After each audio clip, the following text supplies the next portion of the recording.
The Super Bowl, a great game last week. We were sorry that the Jets weren't there. But imagine if your favorite team was in the game and you paid thousands of dollars for Super Bowl tickets, airfare, hotels. You did everything right. But when you get to Cowboys Stadium, they don't have a seat for you. That actually happened to hundreds of people last Sunday when entire sections of seats were deemed unsafe by the fire marshal at the last minute. 400 ticket holders could not get in. They watched the game in a tent on TV. Attorney Michael Avenatti has filed a $5 million class action lawsuit. He joins us along with Steelers fan Bruce Ivy, who traveled to Dallas for the Super Bowl with his daughter. He could not get in. Welcome to you both. Good morning. Bruce, first to you. You showed up at Cowboys Stadium. What happened? Well, Greg, we showed up at the stadium and we waited approximately almost 3 hours to get through the security line, which was basically in a dangerous situation for all the fans that were waiting. We were hustled up to our seat with 4 minutes to go before the kickoff, and at that point we were told that our seats were unavailable and we would be housed in another location. At that point we were taken down by a freight elevator to the bowels of the basement where we watched the game on television. How much money did you pay for your ticket? Overall, Brian, the tickets, Greg, were approximately $6,000 to $8,000 for all the expenses that were incurred. How are you feeling, and what was your daughter saying? My daughter, Kayla, she obviously was upset, and it was kind of hard to explain to Kayla how a trip of a lifetime to go join Dad at the Super Bowl, how we didn't even get to see one live play. Going to bring your attorney here in one moment, but I want to ask you this. What the NFL has offered so far, my understanding, 3 times the ticket value, cash. Transportation and accommodations and a ticket to next year's Super Bowl. Is that pretty much what they've offered? They have a couple different offers, and right now as a fan, we're just looking for some compensation for all of our expenses that we incurred, and the league's got to step up and do something for the fans. I think everybody agrees that something has to be done here. What do you think, Michael, of the offer the NFL's made so far? Well, so far I think it's weak, to be honest with you, Greg. The bottom line is that the NFL should compensate these fans 100 cents on the dollar for the ticket cost, whatever they paid, and their travel expenses at a minimum.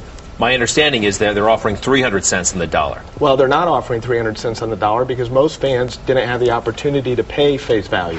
Most fans bought these tickets at $3,000 to $4,000. So if they were to take the NFL's offer, they'd actually be shorted.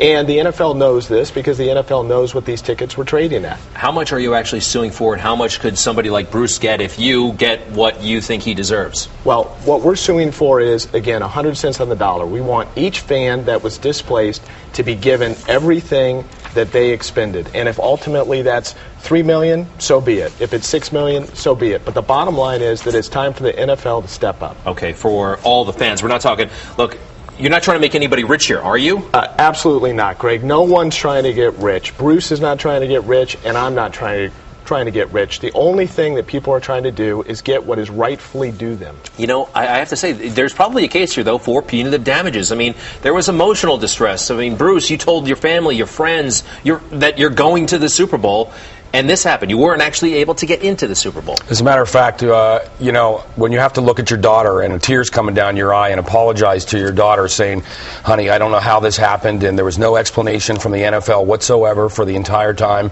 There was no food, no beverage. We were basically just left to hang out and dry and watch it on a television. Go ahead. And importantly, the NFL and the Cowboys knew this was going to be a problem before game day.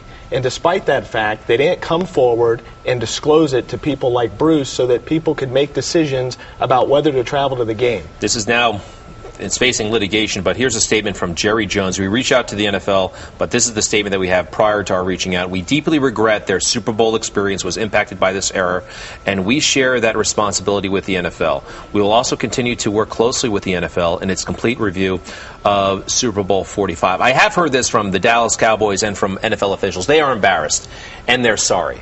Are at least negotiations at work here, pre-trial kind of maneuvering?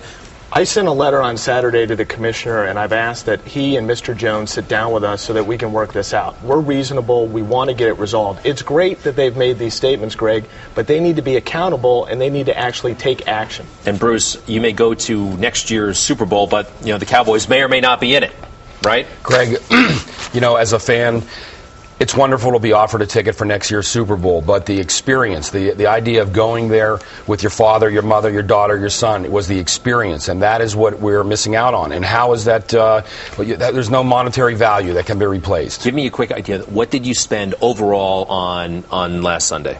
Overall, probably the expenses came to somewhere in between $6,000 to $8,000. And what do you think? Would be an appropriate number to compensate you?